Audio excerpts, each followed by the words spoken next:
Nëse nuk zgjedhet presidenti dhe nëse s'ka dhënë afati ose mandati i presidentit aktuale, atëherë kemi aktgjykim të gjykatës kushtetuese. Vullnet, po dua t'ju pyes, a është afati i fundit për me zgjedh presidentin sonte a nesër, se që kjo na ka met përveç emnet që po dihet që kjo na ka met dilema kryesore. Jo, unë konsideroj që bazë të kushtetutës edhe llogaritës së afateve edhe ligjit për presidentin, por dhe rregullatores punës kuvendit, afati përfundon ditën e nesërme, pra me datë 5 mars 2026 është afati i fundit në ora 12 natës, kur duhet që të respektohet afati 30 ditor që të filloj dhe të zgjedhet procedura ose të zgjedhet presidenti i Republikës së Kosovës, dhe kështu që kjo ka një logjik për faktin se në vitin 2021 zonja Osmani ka pas dhënë betimin me datë 4 mars ose 4 prill, lidhëmisht dikur pas dite, prandaj edhe efektivisht e ka ushtruar mandatin nga data 5 prill e tutjet. Prandaj nesër është afati i fundit, kur edhe përfundon, themi ashtu, ky 30 ditë jo më parë që thot kushtetuta, pra i mëhershëm i zgjedhjes së presidentit para se të skadojë mandati i presidentes aktuale. Edhe një pyetje, Vullnet, nëse nuk zgjedhet nesër në ora 00, se ka interpretime sonte, ka interpretime nesër, ç'a ndodh vëlla, a shkohen zgjedhje, a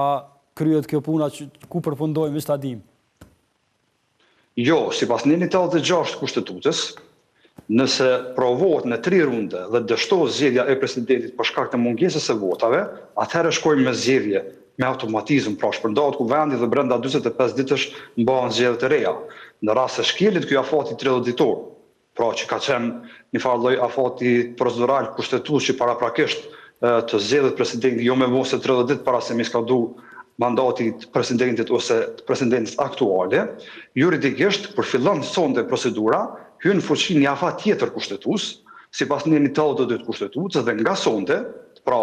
nga seanca që pritet të mbahet sonte, e deri në 60 ditë ky kuvend ka kohë që me e zgjedh presidentin. Nëse kalon ky afati 60 ditor, për çfarëdo arsye që mund të ndodhë qoftë për zvarritje ose bllokada të ndryshme në Parlamentin e Kosovës dhe konsumohet ky afati 60 ditor, atëherë në ditën e 61 kuvendi është i shpërndam dhe mbahen zgjedhjet e reja parlamentare, jo më vonë se 45 ditë nga dita e shpërndarjes. Pra shkelja e këtij afati 30 ditor, mos zgjedhja e presidentit brenda këtij afati 30 ditor që thuhet në 186 nuk ka asnjë pasojë kushtetuese, as juridike dhe as politike për kuvendit dhe për deputetët e kuvendit Kosovës. Unë sot kom shkruar një farë lloj analize të vogël ku kom treguar 6 rrethanat kur lejohet shpërndarja në mënyrë automatike e Parlamentit të Kosovës, dhe ky afati 30 ditor, nëse nuk respektohet, nuk është rrethan kushtetuese që me automatizëm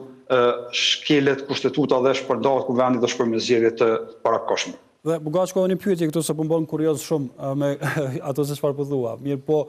nëse janë 60 ditë në pyetje, zonja Osmani e përfundon mandatin me datën 5 prill. Zyrtarisht, nëse e ka ushtruar efektivisht detyrën prej asaj date, e përfundon me datën 5 prill. Çka ndodh tutje, sepse më pas kryetari i kuvendit duhet të shkojë t'ia marr ulsën. Deri në atë kohë, deputetët e kuvendit të Kosovës, brenda asuazave të 182 kushtetutës, kanë kohë që të zgjedhin presidentin e ri. Nëse nuk zgjedhet presidenti dhe nëse s'ka dhënë afati ose mandati i presidentit aktuale, atëherë kemi aktgjykim të gjykatës kushtetuese në rastin kur zotëri ushtruesi i detyrës së presidentit të Kosovës, zotëri Jakub Krasniqi, ka pas kërkuar sharime në gjykatë kushtetuese për atë se cili është roli i tij dhe mandati i tij si ushtruesi i detyrës, dhe gjykata kushtetuese së pari ja ka njoftë gjitha kompetencat kryetarit të kuvendit si ushtrues detyre që t'i ushtroj funksionet e presidentit, dhe në mes rreshtash aty ka një paragraf ku gjykata thotë që për çfarëdo arsye kur posti i presidentit mbetet vakant, kjo pozitë duhet të ushtrohet nga kryetari i kuvendit, por jo më shumë se 6 muaj